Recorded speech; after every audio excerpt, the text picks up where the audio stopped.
Fridge খুলে দেখি বড় মাছ নেই, পড়ে রয়েছে ছোট মাছ। আমি তখন আমার মেয়েকে বলি, বড় মাছ তো নেই রে বাবা, ছোট মাছ আছে।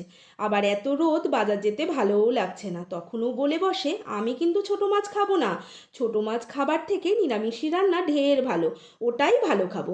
তখন আমি মনে মনে ভাবি এই মাছের গতি কিভাবে করব। তখন আমি কড়াই বসিয়ে তেল দিয়ে দিলাম, তারপর দিলাম মাছ। এক এক করে স্বাদ মতো নুন, হলুদ, পেঁয়াজ, রসুন, কাঁচা লঙ্কা, শুকনো লঙ্কা, ধনেপাতা আর কালো জিরে দিয়ে ভালো করে নেড়েচেড়ে ভেজে নেব। এবারে ভাজা হলে শিলে বেটে নেব। এরপর রেডি মৌরলা মাছ বাটা। আমি যখন দুপুরবেলায় খাবার পাতে এই বাটা দিই, তখন কিন্তু ও বুঝতেই পারেনি এটা কি বাটা। যখন ভাতের সাথে খেতে ওর খুব সুন্দর লেগেছে, তখন ও বলে, মা এটা কি বাটা গো?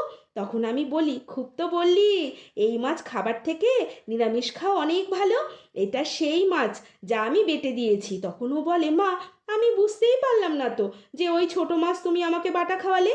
তাহলে বন্ধুরা, তোমরাও এভাবে মাছ বেটে খেয়ে দেখো, আর গলায় কাটা ফোটার ভয়ও থাকবে না। আজ আসি, কাল দেখা হবে।